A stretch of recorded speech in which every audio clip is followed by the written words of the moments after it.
Welcome in, everybody, to the first episode of the BTM NBA show. We're expanding from football. This should be fun. We're recording this on the last day of the NBA regular season. We had the last games conclude a few hours ago. I'm joined by Devin LaTulippe, who you probably recognize from Laces Out. And then we got a new guest here today, new co-host, Aaron Ratliff. How you doing, Aaron? I'm doing good, man. How y'all doing today? Man, we're great. Look, I guess the people need to know how Devin's doing, too. How you feeling, Devin? Great to be here. Glad to be here. Love my guys here. Yeah, about to talk some hoops. We love football, but basketball's fun too. So we got to get some scoop in on that and some insight. The last day of the regular season is always fun because there's some games like Clippers Warriors earlier that was one of the most fun games of the entire season to watch. I watched the entire second half of that, flipping between that, or I really had two screens going, that and the Masters, and it looked like vintage Kawhi, vintage Harden, vintage Curry, as he's been playing like that really since the All-Star break. And it was great basketball. And then there's some other games, like pretty much every other game today. I think we got a Pat Connaughton 40 bomb. I was just pulling it up. Pat Connaughton, double 40 bomb. Pat Connaughton 40. We got Lamar Stevens at 31. There's another crazy 40 bomb. Oh, Jaime Jaquez had 40. Yeah. That's crazy. So, teams who've clinched everything up, just, let whoever play. And you could get some guys you've never even heard of having 30, 40-point games. So that part of it's fun. But now we're here. The fun's going to begin. We got the play-in Tuesday and Wednesday, and then the second games of the play-in would be on Friday this week. At April 13th is today's date for any today's, yesterday's, and tomorrow's. So, yeah, what we're going to do in this episode is we're going to rank every team in each conference, 1 through 10, really 10 through 1. We're going to start from 10, based on, just how much we trust them to win the championship. If we have this team in a 7-game series to get to the NBA Finals, how do we feel about those teams? So we're going to kick it off with the West, which, fair warning, the West is way more interesting to talk about than the East. So we'll start from 10, and what we're going to do is we're just going to split up into 3 groups. We'll go 10 through 8, 7 through 5, and then we'll do the top 4, and we'll just all share ours, talk about it, and move on. So we'll start with Aaron. Let's get the new guy leading off. Aaron, you're 10 through 8 in the West. What do you have for that? So number 10, I have the Kings. 9, the Mavericks, and 8, I have the Memphis Grizzlies. Sorry to break it to you, man. Nah, it's cool. Yeah. But, I guess just quick little disclaimer. We're open about our fandom, on the BTM podcast network. I'm a Grizzlies fan. Aaron's a Timberwolves fan. And then Devin is an Indiana Pacers fan. So just keep that in mind going forward. We're going to keep all analysis here completely bias free. That might be hard to do. Might be, some things might have a little bias in them, but I'm pretty pessimistic about my Grizzlies right now. So, yeah. I'm going to be pretty fair. Probably a little too unfair towards them. But I'm going to say this too. I have the exact same 10 through 8. So, yeah, Kings, Mavs, Grizzlies, with the Kings 10, Mavs 9, Grizzlies 8. And Devin, what about you? Same thing. Same thing. Okay, so we're all clean sweep across the board. So, Aaron, you had the Kings at 10. I think some people are going to be wondering here, when we do these rankings, just how they look compared to the actual seeding. And I believe the seed is the Kings had the 9 seed, the Dallas had the 10 seed. You got those to flip. So what are you thinking there? I've never been a fan of mid-range heavy teams. I think you know that. If your offense runs through DeMar DeRozan, even mid-range, like Sabonis, DeRozan, even LaVine can get hot from 3 occasionally. But they don't really have a great 3 ball at all, which I think in the NBA, especially in the playoffs when things get all clustered up, you need someone to space the floor out consistently. I guess you have Malik Monk. That's about it. Keegan Murray's been okay this year as well. They're also not great defensively besides Keon Ellis, who's been really great defensively. I love Keon Ellis. And then Devin Carter also. They're really good, but interiorly, their defense interiorly also just food. And when you have the Mavericks who have AD, Gaffer, Lively, they can just feast in the paint. They don't have Kyrie. I still like the Mavericks above the Kings just for the AD aspect because usually when you have the best player in the court, you win the game. I think that's a fair point. Yeah, you're going to see a common theme here, at least with me. I'm sure there's going to be some, star powers just kind of takes precedent in the playoffs. Not precedent, but just takes like the top of the hierarchy.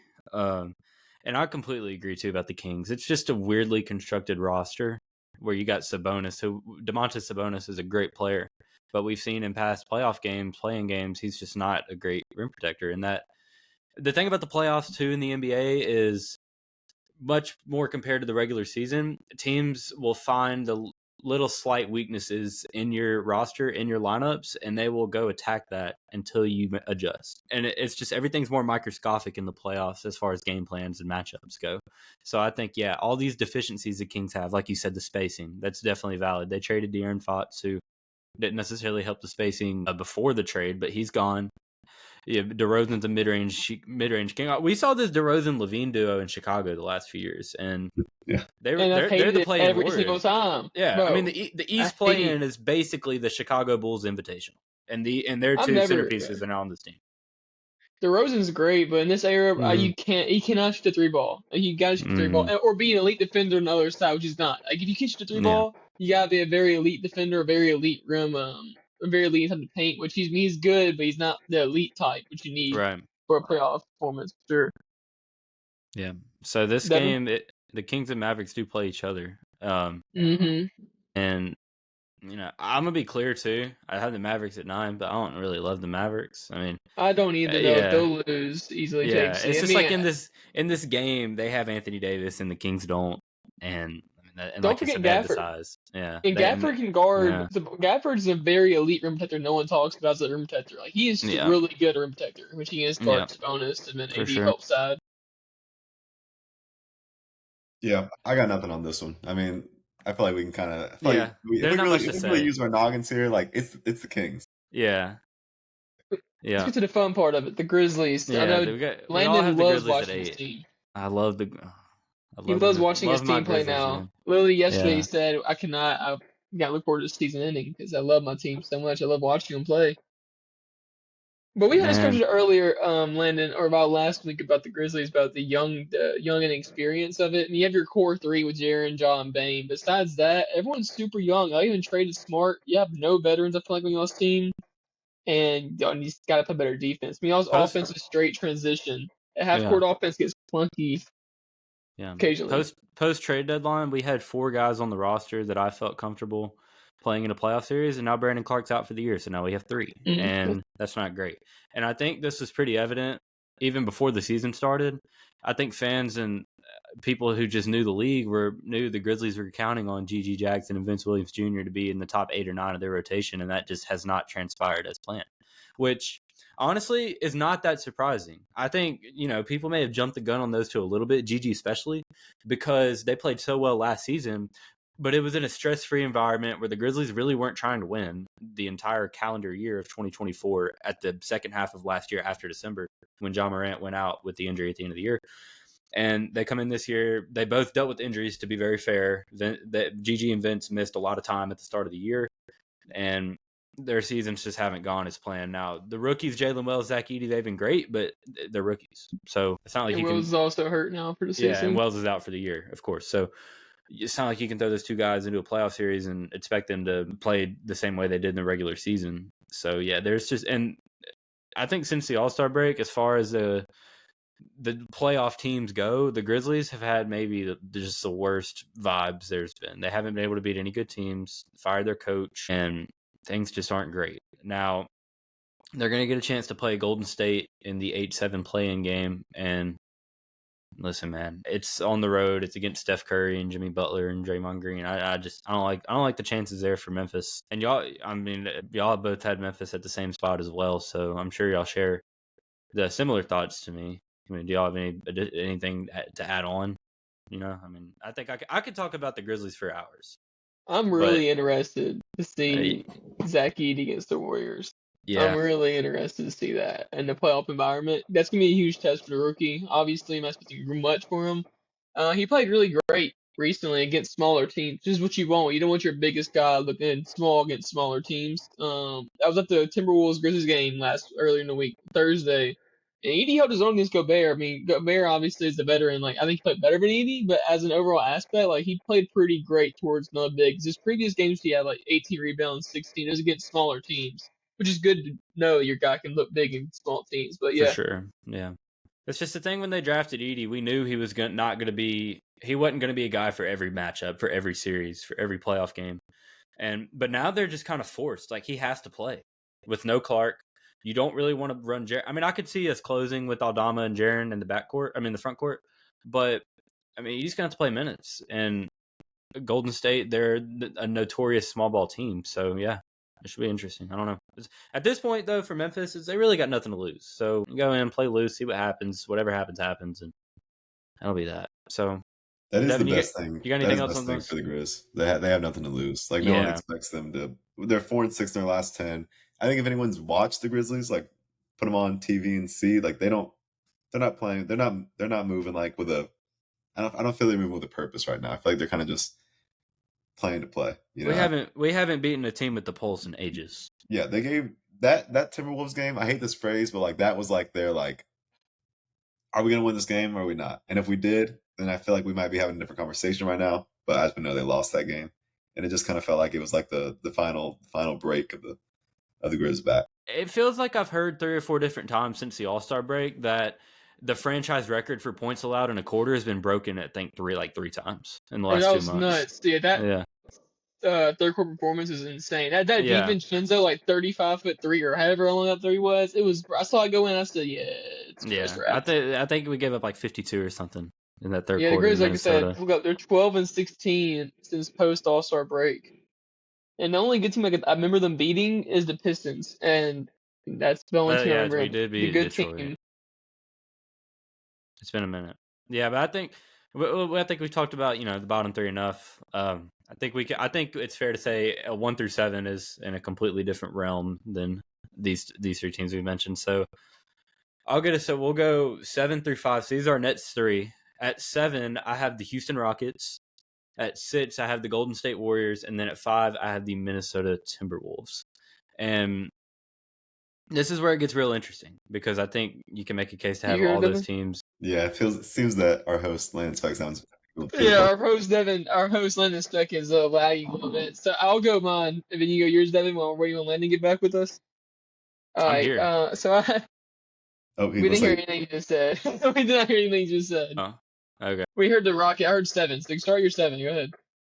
Okay, hold up. I'm going to pause it real quick. Yeah, so I have my 7 through 5. I have the Houston Rockets, the Golden State Warriors, and the Minnesota Timberwolves. Now, this part of the Western Conference is where it gets very interesting because I think this cluster of teams starting here, you can really have them in any order, and that's fine. I'll go ahead and let y'all share yours, and then we can discuss. You go ahead, Devin. All right, so I got the Wolves, the Rockets, and the Warriors. I have the Rockets, Nuggets, and Warriors. Okay. Wow. Yeah. So, but Rockets Warriors similarities there. Like I said, I mean, I didn't expect that one to be the same. Yeah. I think the first thing that's going to stick out of all this is Houston being that low because they're the number 2 seed and they've had an incredible season. It's just a thing with Houston. There's been so many. Every team goes through this with the drafted young core. Whether it was OKC last season, Memphis in 2021. Denver went through it early during the 2010s. It's really, really, really hard for these young teams to really compete for a championship in the playoffs. You got to go in, you got to get your scars, you got to get the experience, you got to play through the intensity and in those games before you can really go in and I don't want to say be taken serious because they're going to be taken seriously, but they're just not. They don't have the experience that so many of these other Western Conference teams do, and that's ultimately what I think could hurt them. Now, am I going to sit here and say they can't make the West Finals? No, I think they're entirely capable of it. But this list for me is just in the situation. If I have to put money down on them, like if I have to bet the mortgage of my home on this team to make the West Finals, I got 6 teams above the Rockets, and that's just what it is. And I think the main thing for them, just past the youth thing, can Jalen Green and Alfred Şengün be the best player in a playoff series? And if they're playing Minnesota, Denver, the Clippers, the Lakers, the Thunder, the Warriors, maybe even the Grizzlies, I can't say that they would be. I don't think they are. And I think that's the main problem. Now, they're super fun to watch, super athletic, great defensively. They've been one of the better stories of the season.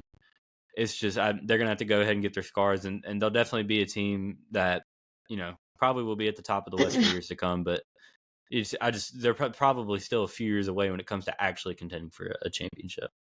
I said the same thing. I mean, Şengün, I just don't trust to be a main option. If you have Jalen Green and Şengün as y'all's primary options, One game, sure, one gets hot, but a whole series where they can adjust to you and make game plans around you after a couple games and adjust it. I don't see it. And Steven Adams has been playing a lot for them recently, and they've been amazing with Steven Adams in the court. He's kind of done really well, but once again, as a Grizz fan, you probably know if you play someone stretches the floor out. Remember that cat in the Grizzlies series with Steven Adams, who's unplayable. I can see that happening right again with that. But I will say I do like their defense. If they do win the series against the winner of the Warriors Grizzlies, it's going to be because of defense when they win that series. Because 1,000%. Amen Thompson, Tari Easton, Jay, they're great defenders all around. Besides Sengun. Sengun and Tyrion. And perimeterly, they're amazing. Great defenders. They have the advantage that some teams don't, where they have multiple bodies to throw at the other team's best perimeter player, and it's a luxury. I mean, Amen is incredible on defense. Oh, amazing. Yeah, and then we've seen what Brooks has done in the past, prior to maybe contrary belief because of his antics, but Brooks can defend. And, I mean, that, like you said, yeah, that defense would be what wins them the series. I don't trust Amen Thompson really either offensively. If he can't shoot a ball, he can't shoot a 3-ball at all. Like, at all. Right. It's just, and they're not completely young. Like, they got Van Vliet, DB, and Steven Adams. Those are three guys who've played, maybe Brooks not as much as Van Vliet and Adams, but Van Vliet and Adams have played a ton of playoff basketball. It's just, it's fair. They're not the level of players that they were when they were playing a lot of playoff basketball. And, like, the guys they really rely on, their top three guys with Green, Sengun, Amen, it's going to be the first go-around, really, for those three. So, it'll be interesting to see it. And even though they're the 2 seed, I think it's still kind of a situation where they can go in and just play further. Like, they got nothing to lose. This is the first time here. Let's see what we're at, and let's just see what we can do, that sort of thing. What about you, Devin, with the Rockets? Anything you got? Yeah, I want to just point out coaching. I think Ime Udoka's doing a great job with the Rockets. I think that's what really gives them an advantage. I mean, we're saying they're the 2. I mean, obviously the 2 seed. They're only 2 games ahead of the 3, right? Is that what it is? It's close. Yeah, and so it's not. Yeah, so it's nothing like a pull away 2. Still impressive. Obviously, I don't want to downplay that, but it's just like we kind of been hitting on. It's the lack of a star that we have with other teams in the West, and just kind of lack of experience is really what is the downfall of the Rockets, and we've all kind of alluded to that already. But I just trust them. My controversial one was the Wolves below them. Which kind of, seemed... let's talk about that. Yeah. Let's move on to that. What's your thinking there? I just, what we're going to come to see on the show is that a lot of my thoughts are just, sitting down and watch. I'm a big eye test guy. And I just like what I see from the Rockets more than I like from what I see from the Wolves. Any questions? How can I explain? We'll talk about it later. What are they going to do about Anthony Edwards, though? Well, I guess this isn't fair because they're not going to play. But... Right. See, that's the other thing. So if we're going based off who I think will... I mean, if we're saying this is a whole different conversation, we're talking about who I think will go to the West or who I think will win a series, just purely off of who I would trust. I just don't trust the Timberwolves. Yeah. Right. What about you, Aaron? Are we having the Timberwolves combo right now, or are we gonna save it for later? Yeah. Are we saving that for later? Let me tell you where I have Timberwolves at. Oh yeah. All right. So are we done? So I have the Nuggets at 6, and we're done with the Rockets. Yeah. Well, we don't with this whole group. I have the Nuggets at 6. Okay. We can talk about we have the Nuggets and Warriors talk about. Yeah. Well, I don't even have the Nuggets. I had Houston at 7, and then Golden State at 6. So they were next up. Yeah, I had Rockets at 7 and Warriors at 5, but I put the Nuggets at 6. So I don't like and then you're 6. Okay. Yeah. But with the Warriors, now, I just don't. My big thing is size in the playoffs, and I feel like they can't really go to size if they needed to. Like, say they're playing a bigger team, like the Rockets, they throw out Chet and Isaiah Hartenstein. They have no one to stop them. Kevin Looney cannot compete with Isaiah Hartenstein, which he's been the Warriors forever. Like, Kevin Looney's been a Warrior for so long. I'd be forgetting that all the time. It's a long time, long career. But yeah, this is size in that, but also the role players stepping up. So we all know Curry's gonna step up. Jimmy, I think he's a little overrated sometimes. But I think he'll step up better than the regular season, obviously, and help out. My thing is, I don't really trust in Pods. Draymond now offensively, especially with that missed layup today, kind of backed my thought process on that. I don't know why he even went for the foul bait on that layup today. That was insane. Why did he went for a foul bait? And I just don't trust in their role players. I trust their big stars, but You need role like the 2022 championship. You need your role players to step up if you don't have that much star power. I mean, they have star power, but you don't mean like their whole roster being star powers like that. Like I don't see Gary Payton. I don't see Kuminga stepping up. Kuminga's basketball IQ is really low for me, in my opinion. Kuminga's a very streaky player. Yeah, well, and so too. They have a lot of streaky players. Yeah, but yeah, like you said, healed. Golden State's another team that's been a story this season for their post-deadline success. They made the deal for Jimmy Butler, and they won a lot of games. And I don't want to downplay that. I mean, it's hard to win in the NBA. It's hard to go on the type of run they did, but it was against a weaker portion of their schedule. And we talk about the matchups and picking, just the little mismatches and advantages you can find in an opponent when you play them for so many games in a row. I think with Golden State, you talk about the size disadvantage. I think that's very real. They're a small ball team. But really for them offensively, I feel like, we'll see with Butler once we get into the playoffs. But I think it is fair, like you say, to wonder, can that Miami Magic really go on for another year? Or how long can that go on? He actually banged up his knee today. But that looked bad. I looked at back contusion at first, and I saw his knee go backwards. It looked terrible. Yeah, so who knows with that at the time of recording this. But just offensively for them, it seems like there's way too many points in the game where it's just Curry running around trying to get whatever he can, and that's just kind of it. I mean, I think, you don't want to wrap up the story of the whole team into one play, but that play at the end of the game where Curry passed off to Draymond and he smoked the layup just kind of embodies exactly what can go wrong with their offense sometimes. Like, Steph Curry is an incredible basketball player. He's an amazing player. But he just has to have some help if you want to win a 7-game playoff series in the West in 2025. So that's why I land the Warriors here at 6. I mean, I'm still giving them the benefit of the doubt over Houston just because, they have Curry and they're the veteran team. I mean, Steve Kerr, Draymond, Curry, they've won 4 championships together, and they deserve any benefit of the doubt that's there. So that's where I went with them at 6. So you said, Aaron, you had Denver at 6, and then you had Golden State at 5, right? Mm-hmm. What about you, Devin? So I actually had to make an amendment to mine. Originally I said and was incorrect. I actually have T-Wolves, Houston, and then the Clippers. Okay, so you had Houston 6 and the Clippers 5. Yes. Yeah. Okay, so you got so let's talk about do you have any more thoughts on the Warriors before we move on? Warriors are my next tier, so I can save it for then. I can just say it doesn't matter. Okay. Go ahead. Okay.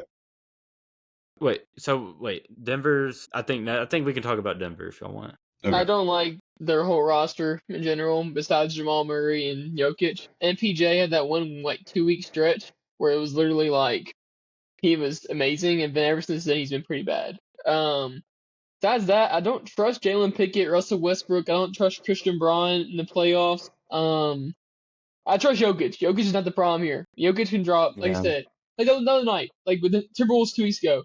That man Jokic dropped 60, 10, and 10 and lost. 63. 63 and lost. He lost that whole roster around. Besides Jamal Murray, great. No, make sure you get all the towels and heating packs away from him when they start losing. You might dump on the court like last year. Anyways, but yeah, I don't like the roster construction. I think there's a reason that GM got fired. I don't know. I don't think Mike Malone should have been fired, but yeah, the whole roster, the bench, no depth. I don't think. Oh, Aaron Gordon's great too. It's just them 3, but nothing else. I just don't trust. Yeah. I think their roster construction since they won the championship has gotten significantly worse. And part of it's been due to the fact that they're now in the second apron where it's tough for them to get or to sign or trade for quality role players. So they have to rely on their drafting. And the picks have just been kind of whatever. Brown, I guess you could consider sort of a hit, but Brown at this point is playing the KCP and Bruce Brown role. That Bruce Brown was a key component of their championship team, and he's since moved on and believes on his 3rd team now since he played for Denver. And then Kentavious Caldwell-Pope signed a big contract with Orlando, and they weren't able to bring him back. And so, like you said, now, and so instead of the KCP, Bruce Brown, Jeff Green was a big part of that title team. They're relying on Christian Brown, Russell Westbrook, which Westbrook, man, I saw this coming from a mile away when they signed him. I knew it was going to be. I think we all did. It's just nothing about it seems like a great idea. Westbrook still, there's games where he just takes way too many shots, or more shots than he should, and he's bad for the spacing. I mean, I think it's hard to get that game out of my head at least. It was the Laker game a few weeks back where the Lakers on defense just completely packed the paint, essentially triple team Jokic at time, and was like, here, you can kick it out to Aaron Gordon, you can kick it out to Russell Westbrook, you can kick it out to whoever's out there, and we'll let them shoot. If they make it, they make it. And that's exactly how it goes in the playoffs. I mean, if you got a guy out there that you don't trust to knock down shots, there's teams that just won't guard him. And I think Denver will run into that problem a lot. Now, for me, I have Denver at 4. I do have them ahead of these 3 that I named in my group, and that quite literally is only because they have Nikola Jokic and Jamal Murray. I figured, yeah. Now, when it came to making these rankings, these 3 through 5 for my spot, like especially between the Nuggets and T-Wolves, was really, really hard to come up with because we just saw the Timberwolves beat Denver in a series last year. And I don't think it's crazy to say the Timberwolves are just a better team. And beat them 4 times since also. Right. They just play against them really well, in a direct head-to-head matchup. And like I could wake up tomorrow and maybe change my opinion on this. This one was tough, but yeah, I mean, Denver is the best player in the world, and Jamal Murray's a playoff riser. But I don't want to sit here and act like this is some team with no flaws because they are very, very, very flawed. No doubt. What turned me off for Westbrook was the Timberwolves game. The Lakers game, yes, for me, but there's ways you can work around that. But that Timberwolves game, you've been in the league for 16 years, right? You get a steal on an inbound, on an inbound play, and you missed the layup, but you could have dribbled it out or passed it to Jokic, MPJ, and you only got to take a layup. Just hold the ball. You're winning, but you're up by 2. I think you're up by 2. I think 1. It was something like about that. 1? That last 10-second stretch from Russ was really bad. They were up by 3. Up by 2. Anyway, we're up by 1 or 2, right? You could hold the ball. You missed the layup, and then you fouled the shooter. Who's taking a leaning catch and shoot 3? Yeah, even that stuff is a hard shot. Like, what are we doing? You're a 16-year veteran. That's a Jalen Pickett mistake. I'm with you. I'm definitely with you on this one. I think I don't think not a fan of what Westbrook brings to the Nuggets. No. Yeah. So, I mean, you replace Westbrook with Jalen Pickett or Hunter Tyson or Peyton Watson. Listen, man, look, you can. Don't. I got some text messages that I sent to people 2-3 years ago when Jalen Pickett was playing in the NCAA tournament at Penn State. I'm a big Jalen Pickett fan. I thought that guy was great. But listen, man, we got Jalen Pickett playing real minutes in the playoffs, and I just don't know about that. He's a good 5-10 minute guy, not a 20. I don't know, man. Like that, and this has just been the problem with Denver. And we could talk more about. I mean, we're not going to, but we could talk more about the firings. Part of that was Calvin Booth and Mike Malone didn't get along at all, and they didn't see eye to eye at all on the roster and who should play and who shouldn't play. So the fact that they fired those two really is not that surprising, aside from the timing. Yeah, I agree. Also, you want to move on, or you have anything to say, Devin? I'm good to move on. Good. All right. So that gets us to my 5 was Minnesota, who Devin had back at where you had him at 7, right? 7, and then Aaron has him in his top 4. So we can move on and just go through our top 4. These are really the teams that we give the best chance to win the title. So for me, we've already hit on Denver. I do have Denver at my 4, and then my 3. This team has jumped a lot recently, and that for me, that's the LA Clippers. I have them as my 3rd team in the West that I trust to win the championship, and then I had the Lakers at 2 and Oklahoma City Thunder at 1. So that's a lot all at once. We'll get to everything, but for now, just y'all can share y'all's top 4 in the West. You do yours first, Devin. Sure. So at 4, I have Golden State. 3 is Denver. 2 is the Lakers. 1 is the Thunder. Yeah. So and then Aaron, what about you? I have 4. It sounds crazy at first, but I can go into it. 4 Lakers, 3 Clippers, 2 Timberwolves, and 1 Thunder. Yeah. Now, all right. I think first reaction here is that Aaron's a biased Timberwolves fan. I'm gonna go here too, and obviously I don't agree with him because I have the Timberwolves at 5, but I don't think that's crazy. I don't think that's the most crazy thing in the world. The Timberwolves have been playing really well recently. Yeah, that's why. Go ahead. We can talk about that in a minute. I do think, the one thing I noticed too was Devin had Golden State and Denver up here, and he was definitely higher on those teams than others. So I'll just ask you, Devin, what was it for you with Golden State? Yeah, why are they up here for you? Since we're strictly speaking teams we trust to go make a run, that's kind of the difference maker here. So I just trust the star power of Jokic and Curry more than like a complete team kind of thing. Because listen, I'm not going to bet against the best player in the world in Jokic. I'm not going to bet against him in a 7-game series. I'm not. That's crazy. When we can see him consistently dropping 40-point triple doubles in a series. Like, that's not ridiculous. Yeah, that's not ridiculous at all. And Curry also. And if we're just banking on like let's just say Buddy Hield has a decent series where he shoots 40% from three. Like, I just trust the Warriors in that world more than I do like the Timberwolves or the Rockets or something. I really don't think that's ridiculous. I mean, obviously we can talk about it, but just strictly speaking, trust in who's showed and who's proved to be a high contender team. We've seen both those teams win a ring. Yeah. Where we haven't seen that with the Timberwolves or the Rockets or the Clippers. We've seen Kawhi win one, granted. He hasn't looked himself in who knows how long. So tonight he did. Tonight he looked really good. Yeah, sure, First today, early. I know. I'm the same like bench squad today. Well, that's kind of what you, Devin, what you're saying about the trust in. But if Buddy Hield shoots 40% for three, the problem is I don't trust Buddy Hield shoot 40% for three. That's my problem with that in the playoffs. I hear you. But do you trust? I mean, like, I don't know. And I've seen Curry. Yeah, go ahead, continue though. Curry's gonna do Curry. I just don't trust. The false also propaganda, DPOI propaganda machine, Draymond Green on the opposite side of the ball. But you're a Draymond Green guy.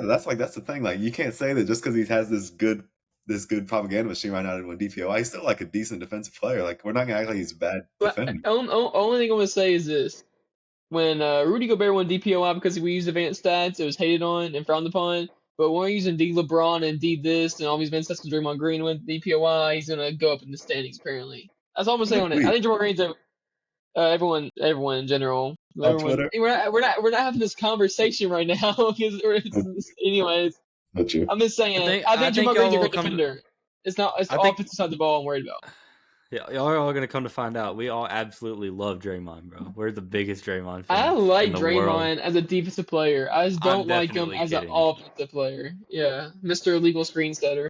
Oh my god. He's a illegal screen setter. All right, this isn't the Draymond Green. I think we should just talk about what stood out the most to me here, and that was, the LA teams. I had the Lakers at 2, Clippers at 3. Clippers didn't make Devin's top 4. Aaron had the Lakers. You had them at 4, right? I had them at 4, yeah. 4. So let's go ahead. Let's hit the Clippers. All right, I've been excited to talk about the Clippers. This team I've wanted to talk about the most on this entire show. Coming into the year, I just completely wrote them off. I'm not even gonna lie. They lost Paul George in the offseason, which has been a blessing in disguise, as we've seen. James Harden showed up fat, like he always does, to training camp. And now, I mean, we've seen that doesn't matter. James Harden's still an awesome player. And, if you're relying on Kawhi Leonard to play, I got nothing for you. I don't know what to tell you. You do that. You play with that fire. And I was not going to be one of them. And he did miss time. It was a Kawhi Leonard season. When he played, he was great. And when he didn't play, he wasn't there, as per usual. But he's came back at the end of the year, and he's looked like Kawhi Leonard of old, that we all know and love. So is James Harden. And the other thing for this team is, too, Ivica Zubac has probably had the best year of his career. He's been unreal. Absolutely unbelievable. Baby Kareem, man. That man looked good. Yeah. He looked good, man. Yeah. Zubac has been great as a rebounder, as a defender, as a screener. He's been everything that they could possibly ask for. I mean, he's looked like a guy that literally all 30 teams would love to have on their team. And the other guy for them is Norman Powell. Just had a breakout year, best year of his career. I don't know off the top of my head what his average points per game was, but it was in the 20s, it was in the mid-20s all year. And it's just another go-to scorer for them. They're coached by Tyronn Lue, experienced coach that's been there and done it, one of the better ones in the league. And Chris Dunn is another guy who, honestly, it's crazy Chris Dunn is still in the league. He was a draft bust, seems like forever ago. And now he starts games for the Clippers, and he's a great defender. And Amir Coffey's been a high-level defender. They've just had so many guys that you didn't expect to have the years that they've had, or guys that you didn't expect to be available, like Kawhi, and everything at the end of the season for them is pretty much all come to fruition, and we're seeing the best version of the LA Clippers right now. And a team like that with Kawhi Leonard in the playoffs, with James Harden, who I know there's this Harden narrative that he's not good in the playoffs, and he does have his stinkers, but I'm not going to sit here and act like he's some playoff dropper because it's James Harden. I've seen him do it. I've seen Kawhi do it. And I really like this team. I think there's less holes here in them than there are in Denver and the Warriors and Minnesota and the Rockets. Now, I feel like Minnesota, I don't want to talk about them too much, but because we already have, but I just feel like that's the team you can maybe talk me into, to move up here. Like, the more I think about this. And that's it's just there's a lot to like about the Clippers. Now, here's the thing about the Clippers, though. They're like one little Kawhi tweaked ankle, and they're done. We're not even talking. We're not even having this discussion. On my notes, it literally says health ? Yeah, they're number 3 on my list for that reason. Because they had the 4th best net rating since All-Star break, and that's the round when Kawhi came back on that exact date. But I think with the Clippers also, they can match with anybody. Like, if you run big, they got you. I like how If you versatile run they small, are. they match you. Yes, I'm Yeah. saying. They're one of the most versatile teams in the league. And Zubac, if you want to take Zubac out and throw, literally, you throw Kawhi at the 5 and it'd be okay. If some team runs small, obviously, is what I'm getting at. Right. Anything else, Devin? Yeah, but they've been fun to follow. Yeah, well, you were lower on them than us. So what were you thinking with them? Yeah, no, I just health, like we said, health is a big thing. I just, and it, I hate to just say this because it sounds like I don't know what I'm talking about, but it's the Clippers. Like they fool us, they fool That's people fair. every year. Yeah. This is what they do. They fool people every year. It's the Clippers. We've been how many times have you thought about the Battle of LA for the past however long LeBron's been in LA? And how many times have we seen that? It's crazy. You know what's crazy? They haven't had a season below 500 since 2011. Yeah, because they're mediocre. No one cares about That's the Clippers. crazy. I'm looking at. I look at it like, when's the time they were actually bad? I feel like since they're watching NBA, they have not had a bad team. They've never been bad. They've just been underwhelming. But they've been underwhelming because they built this star-powered filled team, and they all either got hurt or underperformed. And it's crazy too. The 1 year out of all these, I guess the Kawhi Clippers era, they went to the West Finals without Kawhi, and Paul George carried him there. And now you'd rather have Norman Powell than Paul George. Yeah. Kind of crazy to say. Yeah. So is your reasoning for the Clippers like just injuries and the stigma? Like, is that it? Pretty much. So I think that's valid. I'm a big stigma guy. And so like, let's say like I told you Golden Wish was like, I tell you, there's no one's ever going to get hurt on the Clippers' whole playoff run. Where would you put them at? I'd have much higher. That's my thing. That's typically speaking. I get it. It's fair though. Yeah. Trust-wise, they're just not doing it for me. I just don't trust Kawhi to stay healthy. I don't trust them to not make some crazy mistake or face some hot team. But strictly purely trust. That's fair. Yeah, that's fair. Anything else, Clippers? They're playing Denver in the first round. I'm pumped. To watch that series. Oh, that's be fun. You want to do Lakers or Timberwolves next? Let's talk about the Lakers while we're here. I think this is the big tree stump in the way that everybody I don't think you can have a basketball show in 2025 without talking about the Lakers. So let's just go ahead and get it out of the way. Yeah, our ratings might drop. We don't talk about them. I don't have a lot to say about the Lakers. My thing on the Lakers have Luka Doncic and they have LeBron James. I'll pass it on to y'all. Here's the only negative thing they have: Jackson Hayes. They don't have a center, and I think the reason they will lose is because they don't have a center. I think a team will go big on them. Like a team like the Minnesota Timberwolves could run big, and then the only problem is gonna be obviously you get the two best players in the court. Someone has to outperform Mr. Luka Doncic.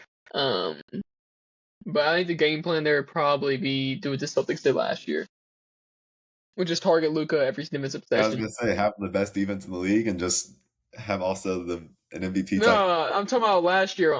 When Luka's on defense, they just ran 5 out and just passed it. Oh, Luka's on me.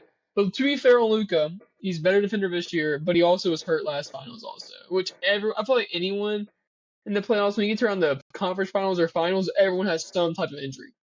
Yeah. Because they're playing like 16 games or whatever minimum of like hard physical basketball. You're going to get hurt at one point. I mean, you're going to have something lingering the whole playoffs, which is this Lakers team is a much better defensive team than that. Oh, they are. Yeah, no, they're great. I mean, even LeBron, who's a very bad defender beginning of the year, but he's been really, really good since post All-Star break.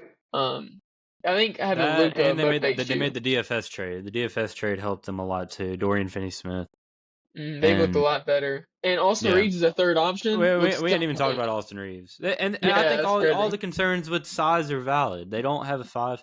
Just imagine if the Mark Williams trade would have gone through. I mean, God knows who knows if he would have been healthy. They don't even use Connect. Like, I don't know. Yeah. The whole stigma of they backed out because they didn't want to give up Connect. I don't even know, but maybe he'll be good in the future. Hopefully. I don't believe that at all. I think Mark Williams literally just doesn't have a functioning back.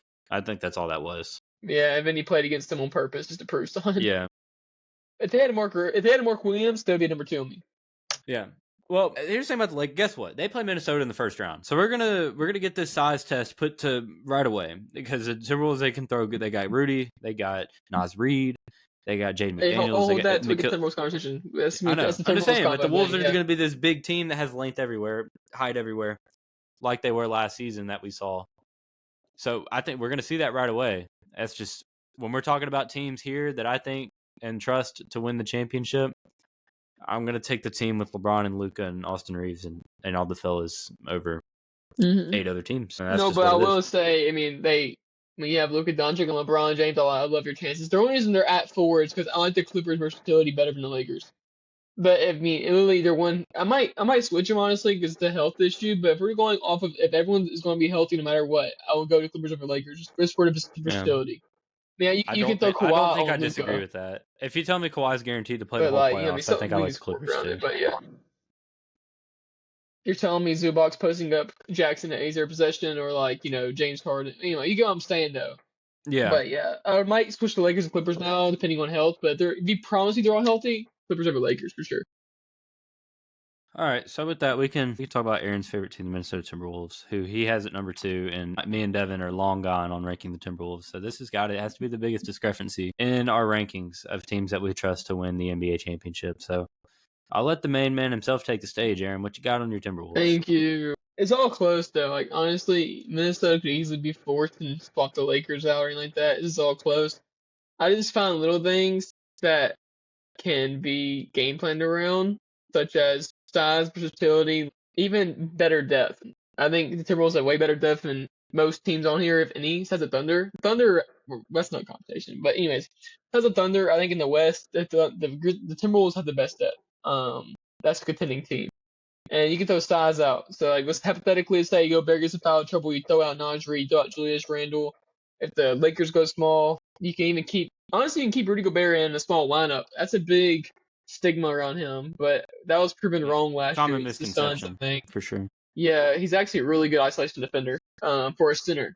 But yeah, I think it's the versatility of the Timberwolves. Of course, Anthony Edwards has the capability of being the best player on the court at times. It really just relies on Julius Randle. I'm actually very interested to see how it's going to go. Because Julius Randle's lives up to his whole, he get 4 in the playoffs, go ahead and write us off. I guess that may be the big stigma around us. Because we've been playing really good basketball. Since the All-Star break, we're 5th in net rating. We've been good teams. And like I said, we can match up anybody. Big, good depth. DiVincenzo off the bench.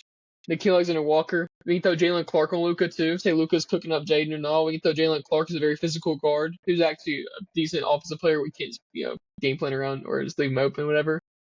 Stuff like that. But like I said, the West is so close. I could easily put the Clippers over the Timberwolves, Lakers swap. But I think they're top 4 for sure. It's just between the Clippers, Lakers, and yeah. Yeah, Minnesota's been one of those teams that have climbed a lot. So it's the Timberwolves, Clippers, Lakers, Warriors really since the break have all been way better than they were pre All-Star break, pre-trade deadline. And I do like Minnesota a lot. That like you said, the depth is there. They have all those bodies to throw. And I just think the 2 things in Minnesota, like you said, is Randle. You really don't know what Randle you're getting, and then the clutch time stuff. I think yeah, there's some deficiencies in the clutch. With Edwards' shot selection, but also it's like sometimes they'll throw the ball in and it's just like, all right, and go get a bucket. There's not really much strategy going into it. And I think that could also be times where, Mike Conley's a point guard. He's a real point guard, but this ain't Mike Conley from even last year, before the early season last year. I mean, that his age is catching up with him, and who knows, maybe having a better point guard could benefit those moments like that, but I do think there's a lot to like with Minnesota. I couldn't go that far, though, to have them all the way up at number 2. Really, over the 2 LA teams was what I would be looking at to do that, and I couldn't do that. I'm interested to see how they do Mike Conley against the Lakers, though. I wonder if they'll still in DFS or just like a don't play Mike Conley series. Yeah. I don't know. He's a good interesting guard. Yeah, because if you don't play Conley, then that just completely takes the traditional point guard out of the question. Yeah. It's Minnesota. The ATO's offense have been terrible too. Like I said, the clutch time timeouts. What you say, Devin? Oh, I was just gonna comment on Mike Conley. Not a big deal, but I think that the perfect encapsulation of, if you want to look at the Timberwolves season and you want to look about how I view them as their playoffs, just go back and watch the Nuggets game. It has everything you need. It has bad clutch time plays with Ant taking step back threes, or if he's passing the ball up to Julius Randle to take a step back corner 3, whatever you can think of for like how the Timberwolves play basketball, it's found in that game. The good and the bad. Oh yeah, it was amazing. It was late, yeah. The defense showed up, and then that ATO play with Finch with the Rudy Gobert, they'll get the ball, pass it into Ant and stood for 20 seconds and pass the ball, and then took a punked up to his. Yeah. Anyways, I guess anything else? Yeah, I just want to comment on the Finch stuff. I swear, if you think back to that Game 5 first round series against the Grizzlies in 2022. Ooh, that Jordan McLaughlin play? That game's remembered for the Ja game winner at the end. Now, before that, Edwards hit one of the clutchest shots I've ever seen an opposing player hit in Memphis from the corner with like 3-4 seconds left before that shot to tie the game. And that play that was drawn up off the sideline was gorgeous. And since then, I just don't know what's happened. Like, I guess Chris Finch sold his soul to come up with that play. Bro, I don't know where that went. Because that was crispy. It was absolutely crispy. That pass was so beautiful. Yeah. That's like one of those things that Jordan McLaughlin passed to Anthony Edwards in the playoffs in 2022. Like, I'll go back and watch that every, 77 days. You know, it's just unbelievable. I watch it weekly. Yeah. And it was against my team. It's just, I can appreciate that. It was great basketball. I don't know where it went. Yeah, it was I'm interested to see, like we said, Timberwolves Lakers right off the bat. I mean, that's an unbelievable first round series. First round's going to be so much fun in this conference. All right, so with that, we'll move on to all of our consensus number one Western Conference team, and that's the Oklahoma City Thunder. And they've had a historically awesome season. They've been unbelievable the whole year. They got a superstar in Shai Gilgeous-Alexander. They got all-stars in Jalen Williams and Chet Holmgren. They're incredibly deep. They are historically great on defense. You can make an argument that literally every player that plays in their rotation could be on the all-defensive team. For that, I'm not going to sit here and just talk about how great they are. I could do that for a while, but we know they're great. I guess the one thing I could see with OKC being a problem is, when teams double Shai, try and take him out of the game, can Jalen Williams come up and give you a big 25-point performance? And could Chet be a good supplementary offensive piece? And could guys like Aaron Wiggins and Lou Dort and Caruso, who are going to get their fair share of open shots, so they're going to be able to knock those shots down? That's really the only thing I have about OKC. But other than that, they're unreal. And I think you'd be foolish to rank any other team ahead of them in any contest, really, in these West playoffs. So, or anything else on them? I think that the Thunder, bro, they have the second best net rating in NBA history behind the 95-96 Bulls. That's better than the Kevin Durant Warriors, better than the Celtics last year, better than the 2015 Spurs. It's crazy. Their point differential is on pace for a 61-win team when Shai is off the court. That's insane. The only problem was that, the only negative you could even think about is if an injury happens, which God forbid something happens, or the role players performing the playoffs. Because the role, you never know if the young role players will they perform in the playoffs. All eyes on you, they're really Williams stars, and Chet Holmgren. Yeah. Can they perform? We'll see, but that's the only negative, though. Everything else is amazing, and that negative is the only thing that's going to happen. I think they're just going to dominate. It's really honestly. hard. I've seen this team. I saw this team play in person this season. It's really hard to imagine a team beating that team 4 times in one series. I do think it's possible. I'm not going to sit here and rule it. I haven't really finalized what I think might my predictions or anything yet, but it's really hard to imagine that. So with that, do you have anything on Thunder, Devin? They're good. All right, man. They're really good. Yeah. One thing I will say, the team that's going to beat Thunder, they're going to have good size, good versatility, a good center, a defensive center, and a guy a scorer like Anthony Edwards maybe on their team. Something can just throw size at them. I can see the Clippers beating them too with Kawhi. Hartenstein and Chet in the front court's a problem. You have to be able to match that, and it's hard to. It's not like that's something you can easily match up with. My 10 through 1, right? So we'll go 10 through 8, right? 10 through 8. 7. Yeah, let's go ahead and do our first 10 5. 10 through 1. It should be the same. 10 through 7. First 5. All right, I have the Heat, Pacers, Magic, Bulls, Hawks, Pistons. all right. I was about to say, we got jokes on the pod today. I'm joking. All right, real. All right, I had the Heat, Magic, Bulls, Hawks, and Pistons. No, Hawks, yeah. 10 through 7. Man, I want to try and keep this 10 through 7 discussion very short because I'm be so for real. I don't care. I got the Heat, Bulls, Hawks, and Magic. It's just whatever. Like who cares? Yeah. The only reason I have the Bulls over the Magic, listen, the Magic has a 27th ranked offense in the league, so the Franz and Paolo backcourt is still bad. I mean it's good. Whatever 2 teams come out of this group, they're going to play the Celtics and the Cavs anyways. So it's Yeah, we can. Nope, same order, same everything. Yeah, move on. Devin, anything? Yeah. Hey, shout out Josh Giddey, man. He's been hooping the past like 3 weeks, 4 weeks since the All-Star break. Yeah, they've been. CJ gonna love this segment. Let's talk the Bulls real quick just to make CJ happy. Our friend named CJ, he's a Bulls my co-host on the NFL show. Yeah, he's a Bulls guy. So the Chicago Bulls Invitational. This is their event. This is I can see it right now for the play-in. I like the Magic's defense. I think the Magic play good defense. Chicago Bulls. That guard. That's saying the magical guard. Yeah, they are the second ranked defense in the league. I didn't research. That's interested.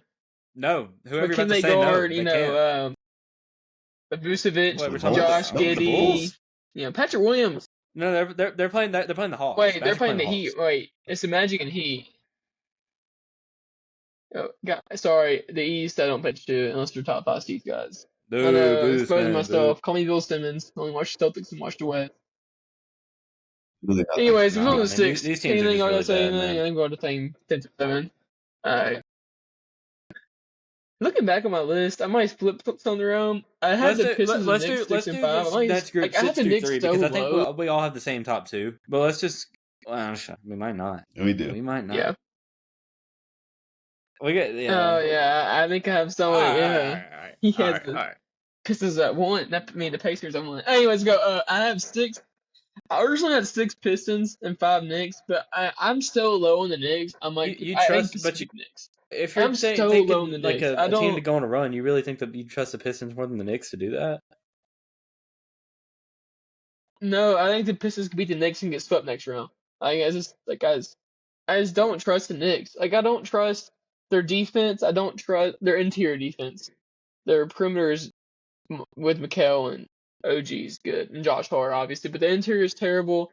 Their depth is terrible. You're playing 40 minutes a night against the Detroit Pistons, who are the most physical team in the league. So you're telling me, injuries, I think injuries, I don't want to wish an injury, but, you're playing 44, 48 minutes, I can already see it now. The Pistons are physical. Jalen Duren, Isaiah Stewart, Cade's physical, a big physical guard. Cade, I can already see on Brunson. Guarding, but they even do that, and then you still got to go in the line. I mean, you have physical guys who are going to be up on your grill for 48 minutes a game, pipped in, they're going to get tired out, I think. But I could still see them beating them. I just don't like the whole, I trust the Pistons more than the Knicks, sadly. I mean, Bria Brunson, but I just don't trust their bench. I don't trust Cat defensively. Even offensively against a good defensive center sometimes. But yeah, even OG is streaky, in my opinion. I have the Knicks at 5 ahead of the Pistons, and I trust a team with Jalen Brunson and Cat and OG and Mikal way more than the team that pretty much just has Cade on offense, and that's it. Malik Beasley's been awesome this season, but I agree with that. Malik Beasley might be the most tricky player in the NBA. Yeah, and he was terrible for us in the playoffs against Shaw. Malik Beasley's not a guy I'm going to put a bunch of. I'm not going to put a lot of eggs in the Malik Beasley basket. I'm just as good of a year as he's had. And I am being super negative about the Knicks. The Knicks have had the same problem as the Grizzlies, really, in the West, where they've struggled to beat the better teams they've played on their schedule. It's just here when we're just talking. I'm not comparing the Knicks yet to the teams I have ahead of them. I'm comparing the Knicks, to the teams behind them in this discussion, which is the Pistons, really. And I just trust the Knicks more than the Pistons. And like you said, I'm not super high on the Knicks, but in this comparison, I'm just going to bet on the talent. That's where I'm at with them.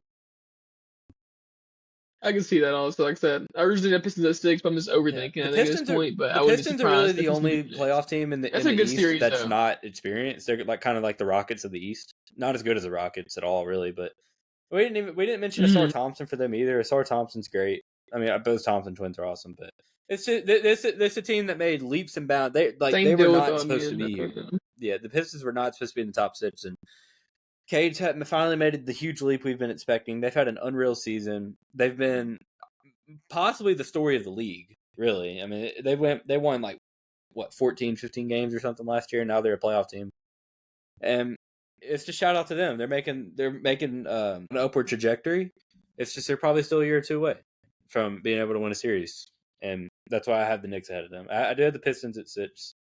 And the Knicks at 5. And let me tell you something. If they lose to the Pistons first round, the Knicks, all hell's gonna break loose in that fan base and that team. So you give up 5 first-round picks for Mikal. You traded Julius and Dante for Cat because even Julius was loved, and Dante too. And they need depth. I've been seeing fans on social media talk about Dante and how they miss him because they have Nick Brown off the bench to 6-man basically, or Precious Achua or something like that. But we'll see. They give a lot. We're saving the And top we'll see three what or goes just the on. top two? What's your six through three, Devin? 6 through Just do top three. Okay, so I have the Pistons, Bucks, Knicks, Pacers. Oh, I have Pistons, Knicks, Bucks, Pacers. I didn't give my last two. Yeah. Okay, so we all agree on that. We all had the Pacers Bucks, at 3. Pacers, that's what I got. We all Aaron you had the Pistons ahead of the Knicks, and yeah, I think it's you can flop. Here's the thing about the Bucks. Bucks been playing well recently. They're all NBA teams, so this only goes so far. Look, check out who the Bucks have played this month, and then it kind of explains their last 10-game record. They've been playing some. They got a light schedule here the last couple of weeks. They have Giannis, pretty good player. Nobody else. No one else on that. No one else on that. Kevin Porter Jr. has been as well as Kevin balling Porter recently. Jr. can play basketball. He's been playing as well as he can. Yeah, I mean that's fine. But you're talking. Can we get that in a 7-game series? I can't believe they. And that's exactly what I was about to bring up. So they traded a playoff riser, a clutch shot maker, Chris Middleton, for Kyle Kuzma. But Kyle Kuzma kills the Timberwolves, so when y'all play him in the NBA, but seriously, when they play the Timberwolves in the NBA Finals, seriously he can just dominate. Chris Middleton trade was one of the most baffling decisions I've seen a franchise make. Very random. If Luka didn't get traded, it was random that would and be odd. the talk. Would be the Chris Middleton. Nah, it probably would have been the Butler trade.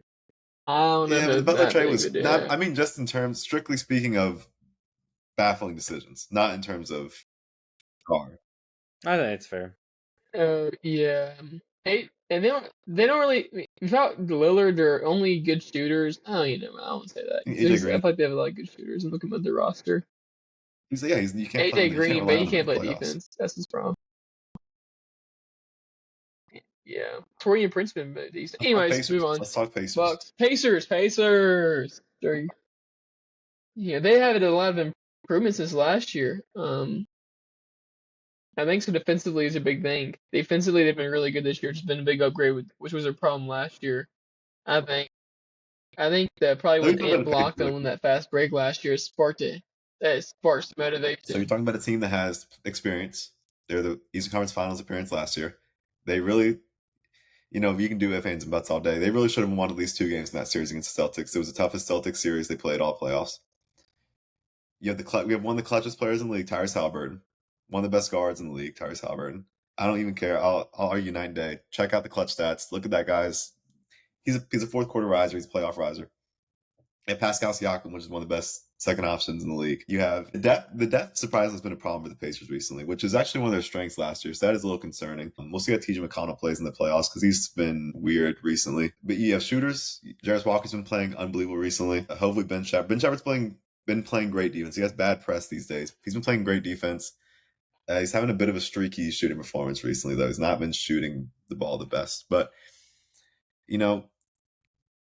Pacers are that's the team to watch out for in the East. I've seen a lot of Pacers disrespect for whatever reason. A lot of people picking the Bucks over them. A lot of people just thinking they're first round exits. I'm just saying I think we need to be a respect Pacers show. They've been playing good basketball. I agree. I think the Pacers might be the most underrated team in the NBA. I understand. And when I look at their roster, it's just really fun. And I mean this in a good way. Like, this is a team I would want to go use on 2K. Like, they just got so many dudes. They got Haliburton, obviously. Andrew Nembhard is a guy that can go get you a bucket. Mathurin is a scorer. Pascal, Miles Turner. These are just all guys. When we've mentioned a ton of them. Aaron Nesmith is a guy that I was a fan of last season during the playoff run. This is a team, like we said, they just went to the East Finals last year. They got Rick Carlisle coaching, who's won the finals before as the head coach of the Mavericks. And there's a lot to like here. I just think the problem with the Pacers when it comes to actually, continuing to make the finals is the Celtics and the Cavaliers are in this conference. And they can beat the Cavaliers. I can see that. I think the Pacers surprised people last year, and I think they have the chance to do something sort of similar this year. I don't think the East is as close as everyone is thinking it is. I think the gap between the top 3 distance is very, very close. I don't know. I don't think the Celtics are close at all. But I think the Cavs and Pacers are close. I'm sorry. If the East Finals is the not Celtics Cavaliers Cavs, I'd last be year. shocked. I bet you it's not. I bet you it's not. I think when you have the man-child and Samurai Miles, the man-child's your Dries Walker. Basketball Reference said it. That's gonna be kind of okay. There we go. Anyways, that's gonna be your big bang when playing against the Cavaliers and Obi Toppin, known 3-point sniper. Timberwolves.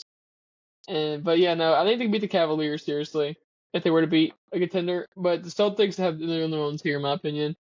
Even though they've started out kind of, it looks like started out weak or I mean, bad. they only finished 4 games compared to behind standings the from Cavs. last year. Yeah, I think the Cavs have had a really great stretch, and then don't get me wrong, they're good. Yeah, we can transition into our top two now. Move on. Are we done with Pacers? Yeah, I got the Cavs 2-1 Cavs Celtics, I'm guessing, right? Or okay. Cavs. All right. So hold on, let's start with this though. So the Cavs have been the 1 seed all year. They've controlled it. The Celtics really haven't. The Celtics are. Did they end up winning 60? I don't know. I know they ended up being 60-game winners, and they really didn't have a shot at the 1 seed most of the season. The Cavs were that good, and we all have the Celtics at 1, and I think it's pretty self-explanatory. The Celtics won the NBA Finals last season, and they brought back the same team that did it. And Joe Mazzulla is a madman that only can think about basketball. Yeah, that's all he thinks about. Tatum and Brown have played a ton of playoff games. Al Horford's played a ton of playoff games. Drew Holiday's played a ton of playoff games.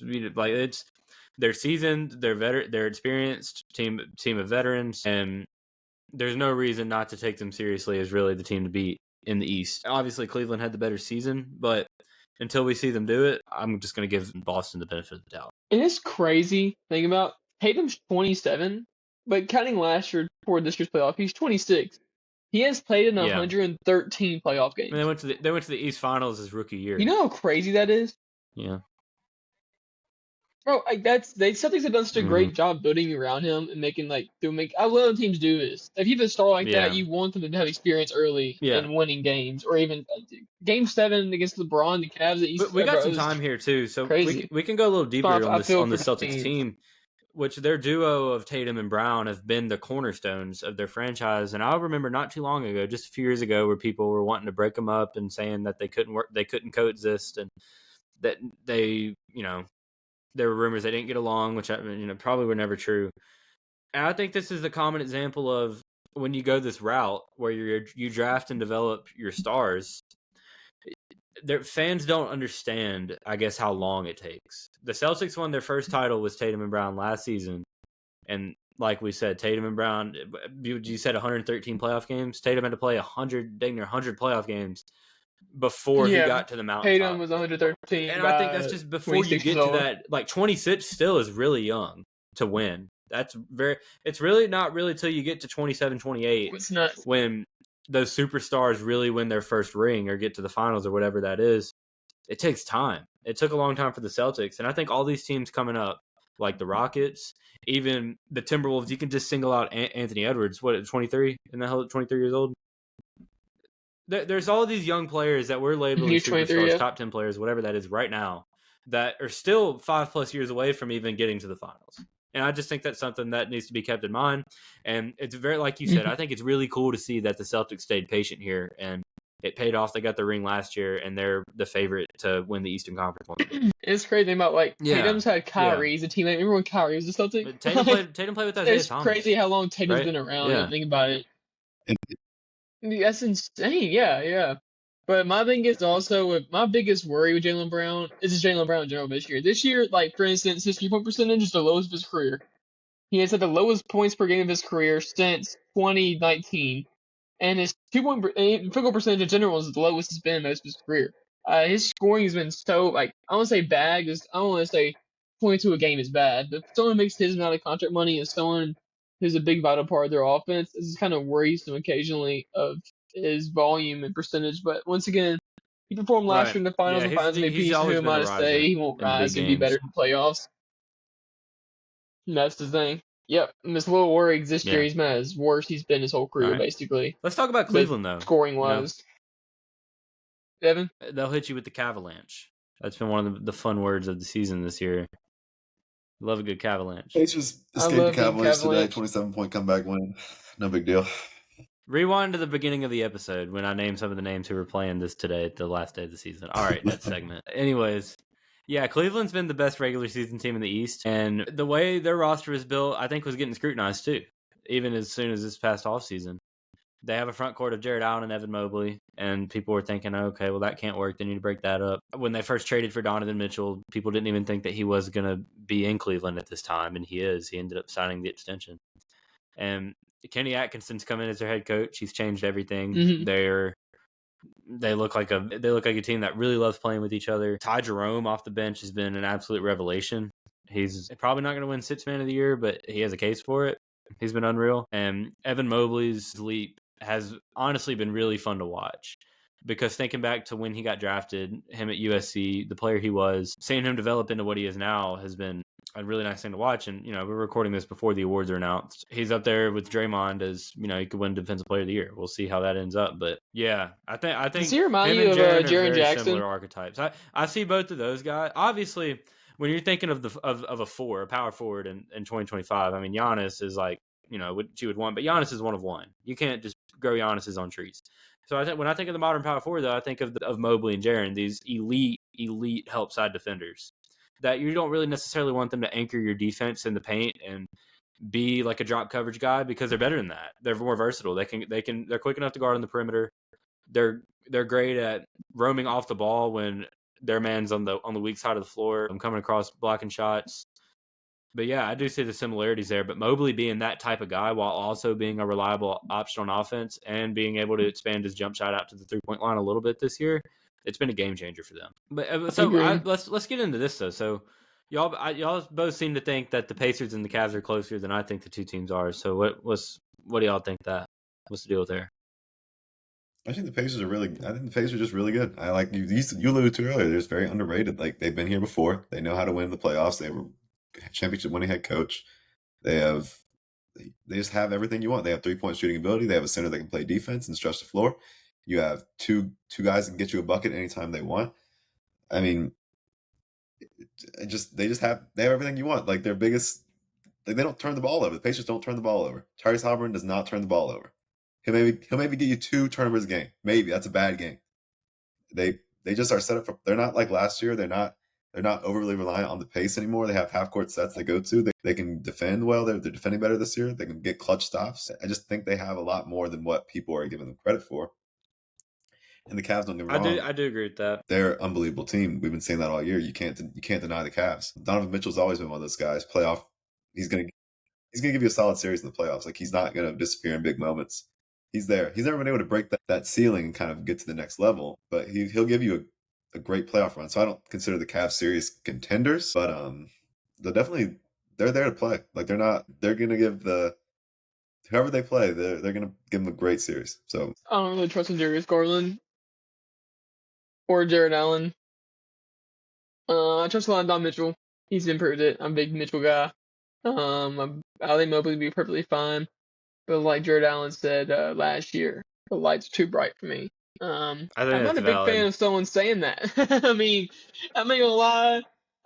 If my team gets beat like last year when Gobert and we lost to Mavericks last year and Gobert's in the locker room saying your lights are too bright for me, I won't want you off my team, because the goal is to win an NBA championship, and I don't want someone who's saying the Western Conference Finals. And that was the first round series too. Like, what are we gonna do when we get to conference finals, or whatever? I might be overthinking on that. I may have been joking saying that, but I don't like someone saying that. I think Miles Turner might be like dominate him. But once again, it could go vice. But Mitchell is going to be Darius Garland is going to be the main component in that series when they do play each other.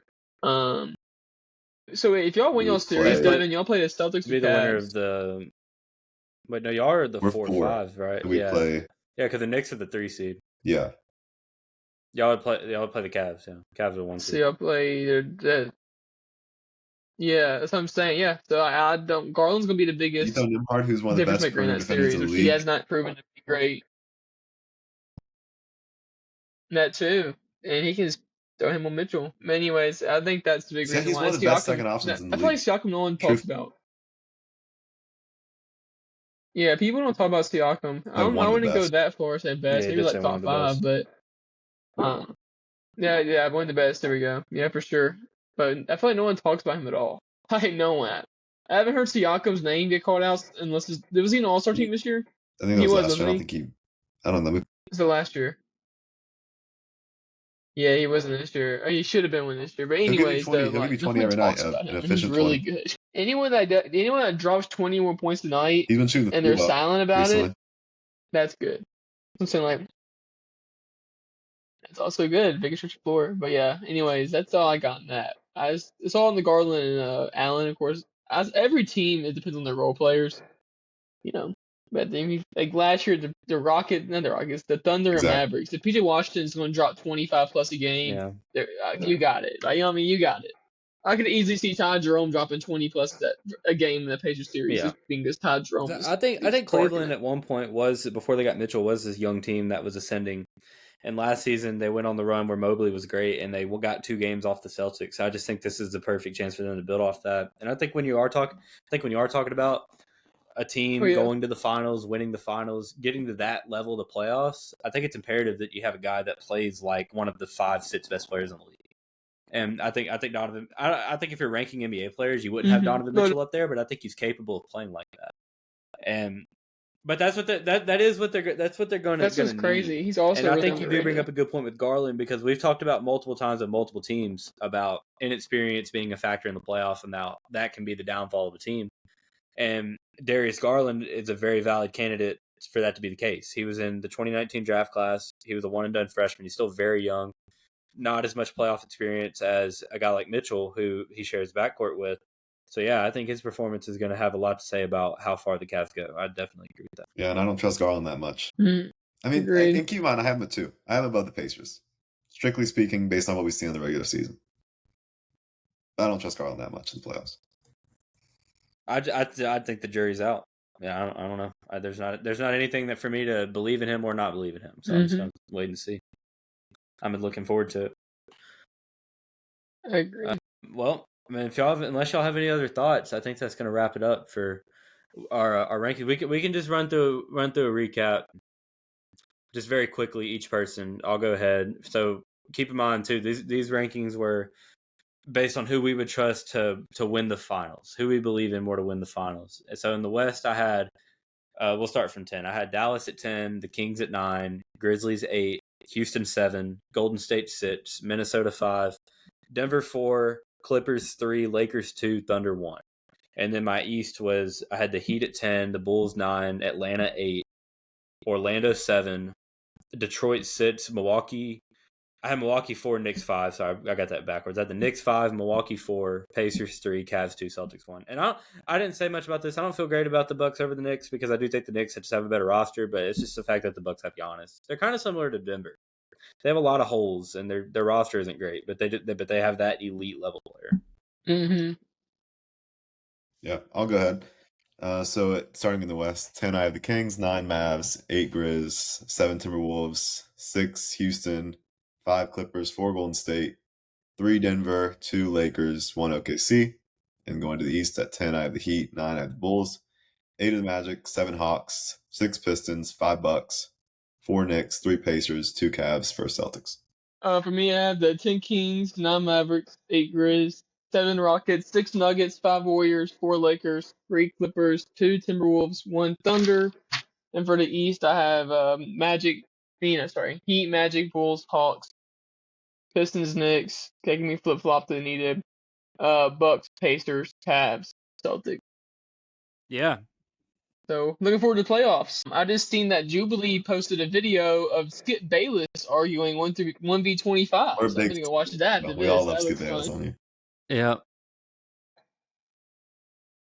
Oh, Skip Bayless is a true speaker. Anyways. Yeah. Decided to mention that. Well, anyways, that's going to do it for this first episode. I think we got this show off to a good start. Can't wait to keep it going throughout the playoffs. We got a lot of basketball to watch over the next couple months, honestly. It's kind of crazy how long the playoffs are. We'll start out with the play-in this week. There's Aaron's dog making a cameo. Yeah. And then I believe a week from today on Sunday, the series will get underway. And yeah, so look out for more. We got some more football stuff coming up. The draft is very soon, so we'll definitely have some more draft content out before that happens. You can go follow Ball Talk Media at Ball Talk Media _ on the end on all platforms: TikTok, YouTube, Instagram, and X. And then this show, we're on Spotify, just wherever you get your podcasts. So make sure to go rate, review, subscribe, whatever it is you have to do to support the show. We'd very much appreciate it. And so with that, that's going to do it. Y'all have a good one, and thank you for listening.